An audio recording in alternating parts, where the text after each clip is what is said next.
안녕하세요, 진희 소장입니다. 이전 영상에서 건설사 선정하기 위한 첫 번째 단계로 시공 상세 스펙을 정했죠. 오늘은 그 두 번째 단계로, 건설사 선정을 위한 두 번째 단계로 예상 시공비를 산정을 해 볼게요. 참 민감한 내용이죠. 모든 건축을 하는 사람들이 고민하는 내용이기도 하고요. 그래서 오늘은 계산도 좀 하고 좀 디테일하게 한번 설명해 드릴게요. 특히 이런 소규모 건축물들에 대한 예상 시공비 산정은 조금 달라요. 애석하게도. 그러면은 원래 우리가 그 시공비를 산정할 때 어떤 방법을 써야 될까요? 그거부터 한번 얘기해 보죠. 그 모든 건축물은 하나하나의 재료가 있고 물량이 있죠. 예를 들어서 콘크리트는 몇 세제곱미터, 우리가 보통 루베라고 하는데요. 뭐 철근은 몇 톤, 이런 식으로 다 물량이 있습니다. 양. 그래서 그 구체적으로 들어가는 모든 재료의 양을 계산하고, 맞죠? 예, 하고 거기에다가 이제 단가를 곱하면은 각 재료별로 단가가 있겠죠. 곱하면 딱 시공비가 나오겠죠. 여기서 또 하나 빠져 있는 거는 이제 또 뭐 인건비, 그리고 또 관리비, 뭐 이런 것들. 근데 보통 생각할 때 우리가 그냥 물건처럼, 물건을 만드는 것처럼, 일반 그 제조업체에서 물건을 만드는 것처럼 이제 재료 양과 단가, 그리고 인건비. 그래서 그 첫 번째는 수량을 산출을 하는 게 첫 번째이겠죠. 뭐 심지어는 뭐 볼트, 너트 몇 개가 들어가냐까지. 자, 그런데 여기에서 좀 문제가 발생해요. 우리 소규모 건축물에서는요, 그 일반 분야별 업체들이 있죠. 뭐 구조업체, 그러니까 골조업체, 그리고 뭐 창문 업체, 뭐 설비 업체, 각종 업체들이 있는데요. 메인 업체는 이제 골조업체, 그리고 설비업체, 전기업체 정도로 돼요. 골조 단계에서 이제 마감 단계에서는 또 여러 가지 업체들이 있는데요. 뭐 타일, 뭐 하여튼 많죠. 근데 이런 분들이 이제 시공회사에 견적을 낼 거 아닙니까? 자기들이 우리 상가주택에서 어느 부분을 담당하는 업체가 견적을 낼 때 만약에 타일이라고 보죠. 타일은 몇 장 들어가고 어떤 종류의 타일이 몇 장 들어가고 뭐 이런 그 장수를 다 수량을 산출을 해서 이제 거기에 단가를 곱하고 자기 인건비를 곱해서 이제 견적을 줄까요? 평당으로 그냥 퉁쳐서 얘기합니다. 참 좀 안 맞죠. 그냥 예를 들어서 우리가 욕실 이제 개수가 나오겠죠. 상가 욕실, 뭐 임대세대 욕실, 주인세대 욕실, 욕실에 이제 벽 면적을 계산하고 바닥 면적을 계산해서 보통 전체 시공 면적이 얼마다, 그러면 그게 몇 평이 나오겠죠. 그 몇 평에 그냥 평당 얼마.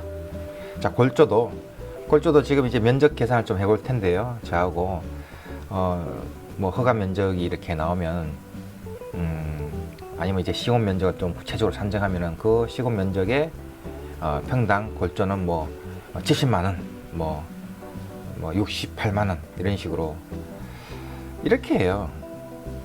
그 콘크리트 물량을 다 계산하고 이제 철근 물량을 다 계산하고 수치를 다 내서 이제 단가 곱하고 또 인건비 곱해서 내는 게 아니라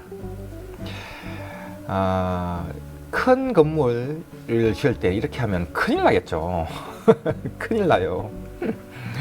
수량 산출 없이 견적을 낸다는 건 있을 수 없죠. 큰 건물 경우에. 근데 이제 작은 건물은 이런 식입니다. 자, 예를 들어서 같은 골조 면적 계산으로, 시공 면적 계산으로 만약에 200평짜리 건물이 있다고 치죠. 그러면은 네모 반듯하게 요철이 전혀 없이 진짜 사각박스 반듯하게 올라가는 건물도 있고, 좀 이렇게 막 일조권 사선도 받고 막 지그재그로 올라가고 막 이제 좀 더 이제 형태적인 미를 또 준다고 해가지고 막 꺾고 휘고 막 이렇게 올라갈 수도 있죠. 어떻게 같은 단가가 되겠어요? 품도 일단 품이 훨씬 많이 들어요. 품이 훨씬 많이 들고 또 진짜 이제 공기도 늘어나고.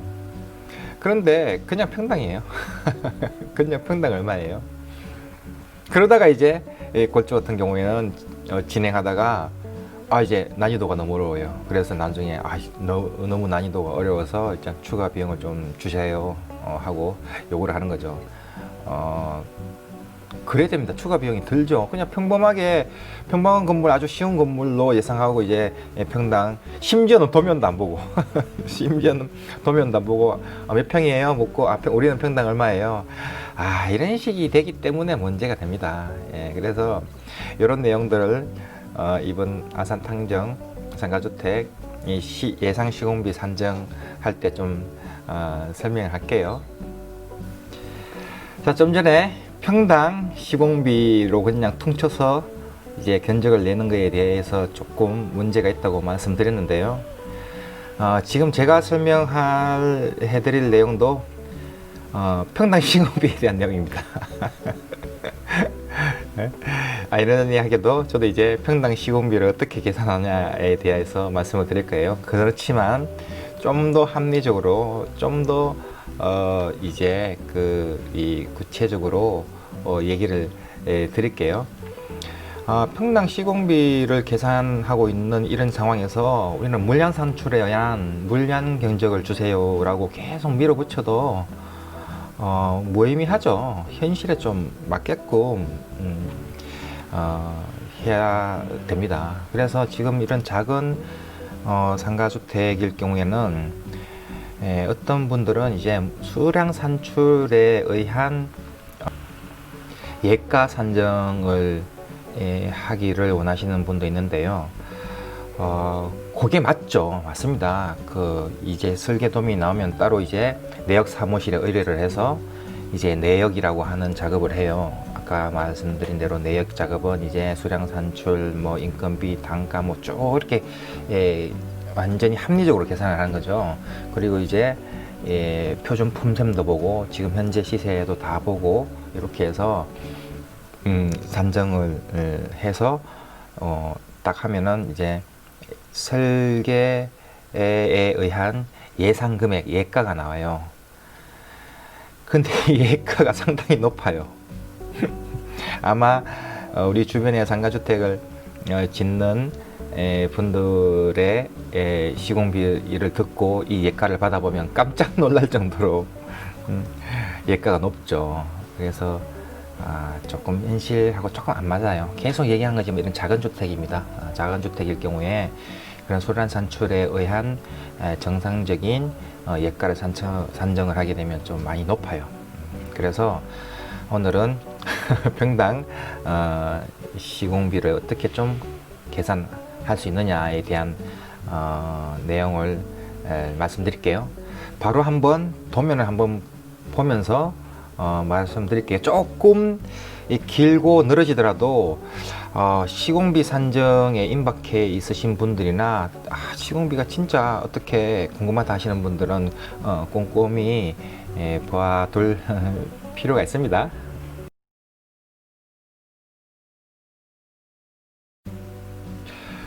도면을 역시 항상 도면이죠. 도면을 보면서 한번 설명을 해볼게요.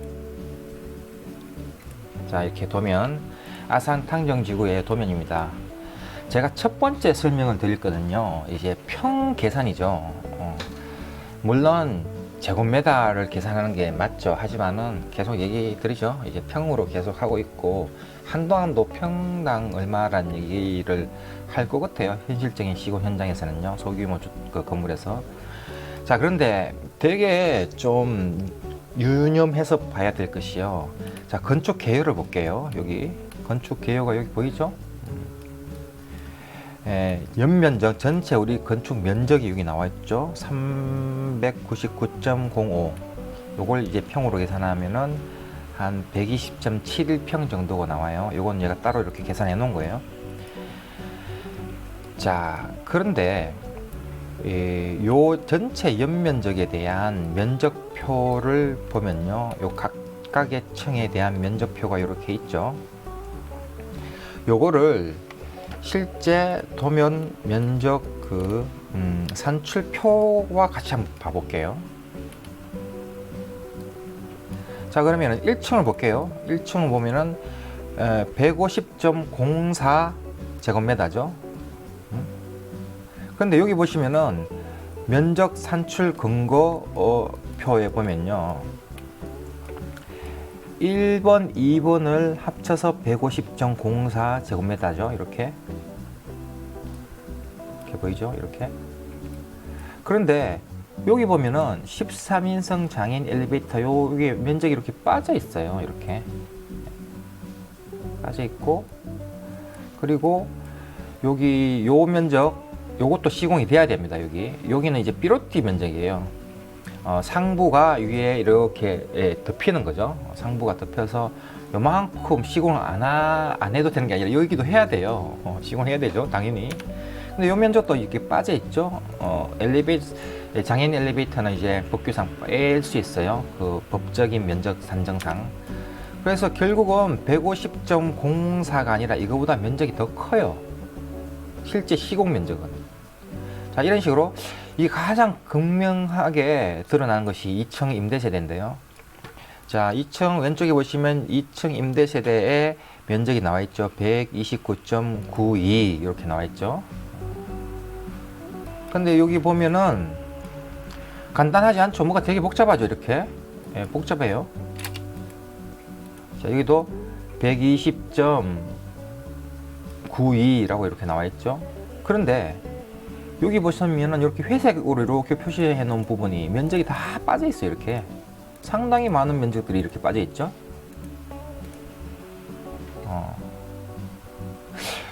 근데 왜 이걸 빼냐? 이걸 다 시공을 다 해야 되는 면적인데 그냥 다 합치면 되지 않냐? 가장 큰 이유는요, 이걸 다 합치게 되면 주차 면적이 늘어나서요, 주차 산정할 수 있는 면적이 늘어나서 주차 대수가 확 늘어나요. 우리 상가주택의 주차 대수는 상당히 제한되어 있죠. 그래서 이걸 다 넣어버리면 주차가 너무 많이 필요해서 그 주차 대수를 다 넣어버리면 상가가 되게 좋아져 버리죠. 그래서 여러 가지 이유가 있겠지만 가장 큰 이유는 주차 대수를 좀 줄이기 위해서 이 확장형 발코니라든지 이런 면적을 최대한 법적인 면적을 줄이려고 하는 거예요.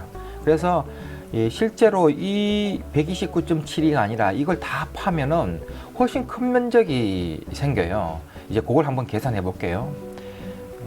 자, 3층도 마찬가지. 이렇게 3층도 3층 보면은 119.29라고 돼 있죠.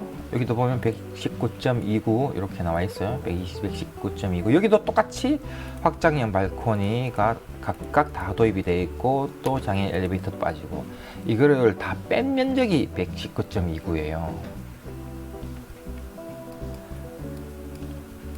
자, 아예 다락 면적은 아예 나와 있지도 않죠. 다락은 우리 시공 안 해도 되나요? 해야죠. 그래서 다락 면적은 아예 이 개요표 산출 근거표에서조차 아예 빠져 있어요. 자, 그러면 지금 이 빠져 있는 면적을 다 한번 계산해 볼게요. 이게 바로 시공 면적을 계산하는 겁니다. 이제 허가 면적, 여기 지금 나와 있는 399.05 제곱미터는 허가 면적이고, 지금처럼 주차장 산정을 하기 위해서 주차장 그 대수, 필요 대수를 최대한 줄이기 위해서 각종 이런 이제 면제 면적들을 다 더해 보면요, 큰 면적이 나오겠죠. 그게 바로 시공 면적이에요. 자, 다시 볼게요. 1층을 보면요, 여기 엘리베이터 면적과 삐로띠 면적은 보통 시공비 산정 면적을 할 때 반을 책정해요. 지금 5.117평이죠. 요거의 반만 산정을 보통 해요. 이제 이거는 어디서 정해 놓은 게 아니라 관례상 그리고 이 장애인 엘리베이터 빠진 면적은 100% 다 집어넣어야겠죠. 그렇게 해서 계산하면은 1층 상가 면적이 46.7 플러스 지금 요게 한 2.5평 더하면요, 실제적으로 여기 나와 있는 면적보다 커지죠. 자, 가장 극명한 2층 임대 세대를 한번 볼게요. 2층 임대 세대는요, 여기 보시면은 129.72평이었죠. 이제 허가 면적이 2층 임대 세대가. 그러나 지금 확장형 발코니 다 포함하고 이제 장애인 엘리베이터까지 다 포함해서 실제 시공 면적을 냈더니 무려 171.46제곱미터가 나와요. 이 시공 면적을 계산하는 게 우선입니다. 제일 첫 번째 단계, 시공 면적을 정확하게 계산해야 돼요. 자, 3층 주인 세대도 한번 볼게요. 3층 주인 세대도 보면은 이제 허가 면적은 119.29제곱미터죠. 그런데 시공 면적은 무려 157.09제곱미터가 나와요. 대단하죠? 이거는 왜 그렇게 처음부터 이렇게 157.09로 계산해서 허가 면적을 받으면 되지 않냐? 아까도 말씀드렸듯이 이제 주차 대수를 좀 줄이기 위해서, 주차 대수를 산정하는 면적이 바로 이 허가 면적이기 때문에요. 그리고 이제 이렇게 허가 면적이 좀 줄어들게 되면은 세금 혜택도 조금 있겠죠. 그래서 자, 다락은 아예 빠져 있죠. 이 허가 면적에서 아예 허가 면적 표에도 없어요. 자, 다락 면적을 시공 면적 계산하면은 무려 32.5평이 나오죠. 자, 그러면은 빠져 있는 면적을 다 더한 실제 시공 면적을 계산 한번 해볼게요.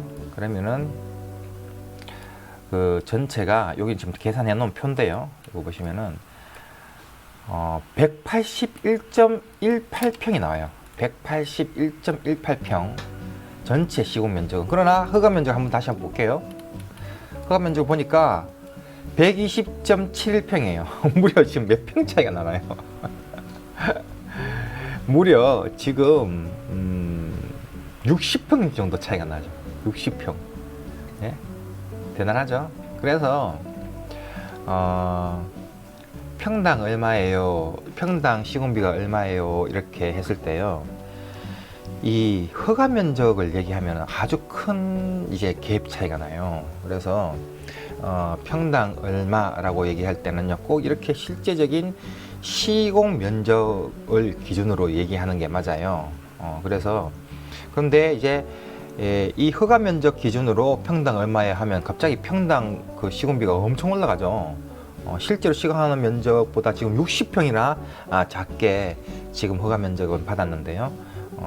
그래서 자, 그러면은 이렇게 시공 면적을 계산하고 난 다음에 이제 가장 궁금한 거 우리가 평당 얼마예요? 우리가 평당 얼마의 시공을 할 수 있을지를 판단할 때 참 이거 얘기하는 게 참 좀 그렇긴 한데요.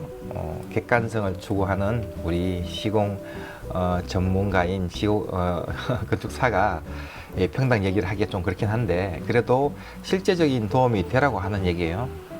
상가주택에서는요, 이 평당 퉁쳐서 얼마예요를 좀 세분화 시킬 필요가 있어요. 아까도 얘기했죠. 좀 난이도가 있는 건물과 난이도가 없는 건물의 평당 차이가 나겠죠. 아까도 얘기한 것처럼. 자, 그러면은 어떻게 나누는가 하면요, 이건 정답이 아닙니다. 지금 참고를 하라고 지금 말씀드리는 거고, 그리고 이 평당 그 금액을 산출을 할 때요, 역시나 이 앞 단계에서, 앞 영상에서 설명한 특기 시방이 중요해요. 지금 이 평당 가격의 산정은요, 중상 정도에 되는 퀄리티를 기준으로 한 겁니다. 제가 이제 앞 영상에서 선정한 시공 스펙이 중상이거든요. 예, 중하도 있을 것이고 딱 중도 있을 것이고 상도 있을 것이죠. 지금 말씀드린 이 평당은 중상, 좀 상에 가까워요. 중에서 상에 가까운 시공 평당 예상 시공 면적인데요. 시공 그 단가인데요. 자, 상가와 다락 시공 면적은요. 면적을 계산한 다음에 상가와 다락 시공은 평당 보통 한 350 정도 예상하시면 돼요. 350에서 자 여기 다시 여기 표 다시 보면서 얘기할까요? 여기 보면은 상가와 다락은 보통 한 평당 350에서 360 정도 예상하시면 돼요. 계속 얘기하지만 그 오해를 하지 마셔야 될 게 요거는 스펙은 중상 스펙입니다. 자, 평당 350에서 360 정도 예상을 하시면 돼요. 그래서 여기면은 상가와 다락 면적을 다 합하니까 82.79평이 나와요. 그래서 350에서 360 사이니까 350을 집어넣었어요. 그러면 한 2억 8,600 정도 나오고요. 그 다음에 임대세대. 자, 임대세대는요. 중상 스펙이었을 경우에 임대세대는 보통 한 평당 380 정도 예상을 하시면 돼요. 지금 말씀하시는 거는 말씀드린 이 단가는요. 지금 달력을 볼게요. 2020년이에요. 2020년 6월경이에요. 2020년 6월경에 지금 시공 단가 중상 스펙 정도의 단가.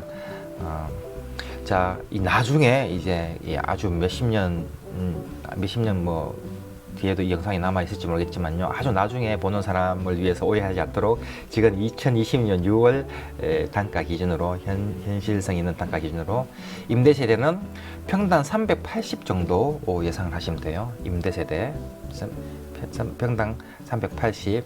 그래서 임대세대 면적이 시공 면적이 51.87평이죠. 이렇게 51.87평 곱하기 380 하면은 1억 9,700 정도 예상. 자, 주인 세대가 좀 문제죠. 주인 세대는요, 주인이 직접 거주를 하기 때문에 스펙이 좀 많이 올라가요. 그래서 주인 세대는 평당 한 550에서 600 정도. 물론 이 스펙이 상으로 올라가면 이게 700, 800도 올라가겠죠. 그래서 그러나 이제 중상 스펙이 있을 경우에 평당 550에서 600 정도.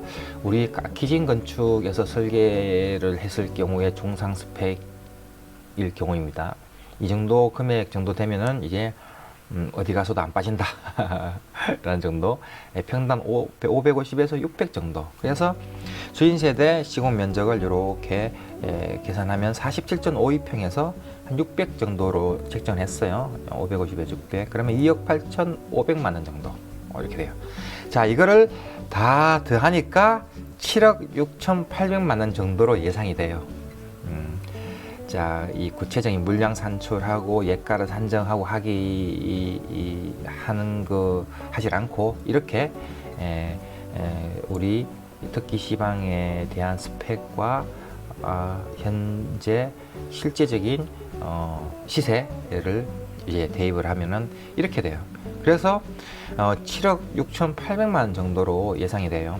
자, 여기에서 계속 시공 스펙을 얘기한 게 여기에서 우리가 빠진 게 있죠. 우리 시공 스펙에서도 설명드렸지만 여기에서 이제 가구가 별도일 경우에 이렇게 예상을 하고 여기 보면 이게 특기 시방서를 준수했을 때 이 정도 비용이 나온다.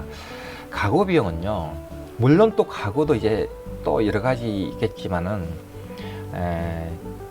지금 2020년 6월 기준으로 가구는 보통 한 임대세대 가구, 주인세대 가구 3층짜리 건물일 경우에는요, 한 2,500에서 3,000 정도 예상을 해요. 중상.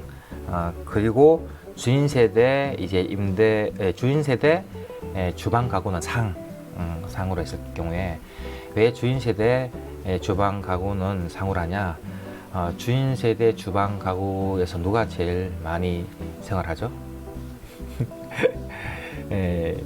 안주인이죠.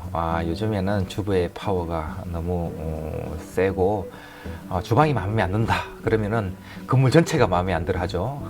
그래서 주인 세대 주방은 보통 상으로 잡아드립니다. 자, 그래서 하면은 이제 7억 6,800 정도 예상이 되는데요. 자, 이거를 이제 보통 우리가 평당 얼마예요 하는 걸로 이제 평균을 내볼게요. 그러면은 상가, 다락, 시공 평당은 뭐 350, 임대 세대는 380, 주인 세대는 600. 이걸 평균을 내면은 이제 평균이 이제 전체 시공 면적이 181.18이니까 평균을 내니까 평당 424만 원 정도 예상이 돼요. 그래서 보통 우리가 물으면은 평당 얼마예요 하면은 한 420만 원대 정도 됩니다 하면은 이걸 풀면 이렇게 돼요. 주인 세대, 그래서 어떤 분은 이렇게 얘기해요. 아니 그 상가나 다락 같은 경우는 평당 단가 낮지 않냐. 맞습니다. 그렇게 낮아요. 이렇게 낮고 또 주인 세대는 높고 해서 평균을 내서 이렇게 평균 시공비는 424만 원 정도 되면은 뭐 지금 이 스펙에 의해서 적당하다. 그래서 이렇게 예상을 하고 이제 건설사의 각 후보 건설사의 견적을 받는 거죠. 그래서 이 선 안에 들어오느냐, 지금 이 단가보다 낮게 들어오는 건축 그 시공사도 있을 것이고 이거보다 높게 들어오는 시공사도 있겠죠. 그러나 제가 항상 말씀드리는 거지만은 이렇게 예상 시공비보다 많이 차이가 나면 한 5천, 심지어 1억 이렇게 싸게 들어온다 그러면 절대로 계약하시면 안 되겠죠. 절대로 계약하시면 안 됩니다. 갭 차이가 나봤자 한 2, 3천 정도, 많아봤자 3천 정도 갭 차이, 3천 정도 좀 저렴하게 들어온다. 5천까지도 예상할 수 있는데 5천도 조금 위험해요.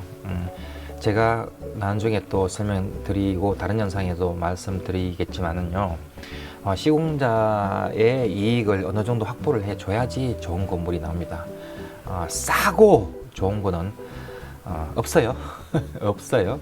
그래서 자, 이렇게 우리가 그 구체적인 그 시공자 선정을 하기 위해서 각 시공자의 견적가를 받아보기 전에 예상 시공비를 평당으로 어쩔 수 없죠. 평당으로 한번 계산해서 산정을 해 봤어요.